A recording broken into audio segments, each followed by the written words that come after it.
Hello everyone and welcome to Soul Stained Ink. My name is Beth and I am here to talk to you about chapters 3 and 4 of Scepter of the Ancients, the first in the Skulduggery Pleasant series by Derek Landy. There's not an R in his name and I don't know why that is an issue for me.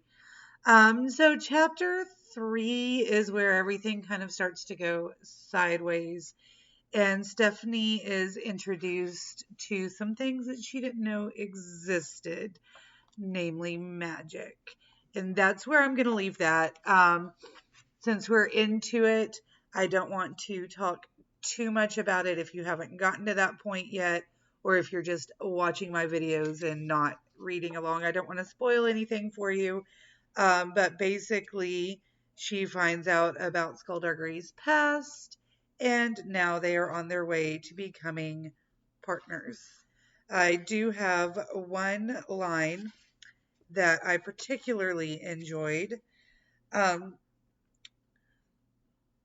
I had it marked, but then I lost the mark. So that is how things go in my life, obviously. Just watch me flip the pages. It's ASMR. If you listen to ASMR videos, don't come at me because I don't. I don't typically listen to them unless we are at school taking a test or something and it's one of those like crackling fire, wind blowing ones. I do like those, the ones where you're like in a castle in the study and found it.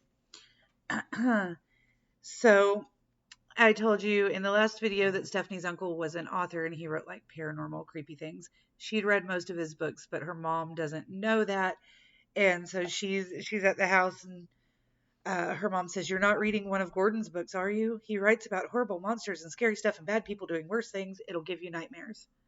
"No, Mom, I'm reading the dictionary." Even the brief silence from the other end of the line was skeptical. "The dictionary," her mother said. "Really?" "Yes," Stephanie said. "Did you know that popple is a word?" "You are a stranger than your father. Do you know that?" I suspected. So that line I love because it's snarky and sarcastic, but also just weirdly wonderful. And it shows the relationship between Stephanie and her parents really well. She loves her parents. You get to know her parents in this series.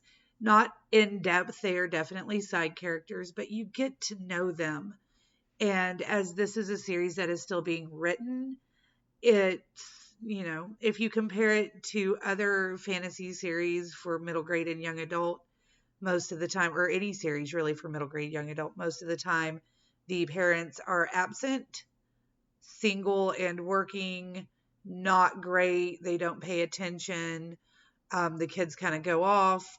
So even if there are a set of parents or a parent in the house, the kids kind of do whatever they want. They don't have to check in all that often, whatever. Stephanie's parents are very much on top of things. Now, she figures out ways to get around that a lot. But you get to know the family and you can tell right away they love each other very much. And are they a little weird? Yes, they are. But are they a solid family? They really are. And I absolutely love that. And of course, I say again, Derek Landy's writing style just brings me vast amounts of joy. Snark and sass and smartly written. And I don't care if you are a 10-year-old picking this up, a 16-year-old picking this up, or a 37-year-old picking it up. You don't feel like you're being talked down to or like he's dumbed down what you're reading. You feel like you're in this world and they assume that you know how to read and you know how to use context clues. And a lot of books that I've read, especially YA books, it's one of the reasons I don't write YA or read YA, is because a lot of the time it feels like they've dumbed things down, very simple sentences, very simple things. So even if they're trying to deal with heavy topics, you almost feel like you're being talked down to, or they think that you're not smart. And this is not that. So you've got a strong nuclear family, 2 parents, she's got to check in. Yes, there's crazy fantasy magic going on, and she's about to learn a lot about that, but she still has to check in with her mom.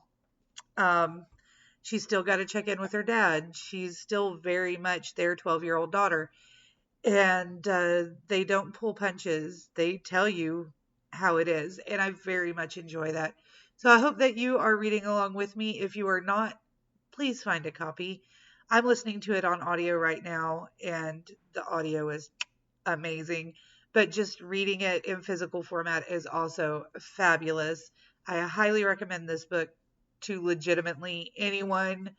And the first one's not even that vulgar. Um,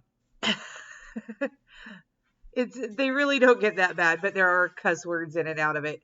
But I really highly recommend it. 10 out of 10. I love this series, and I think most of you would too. So if you haven't started, please grab a copy and start reading it at some point. You don't have to read along with me, but I highly suggest you read it. And I've rambled on for about 6 minutes now, so I am going to go and clean the house or do something productive, and I hope that you guys are going to pick up a book. I will talk to you again soon, and until then, stay safe. Bye.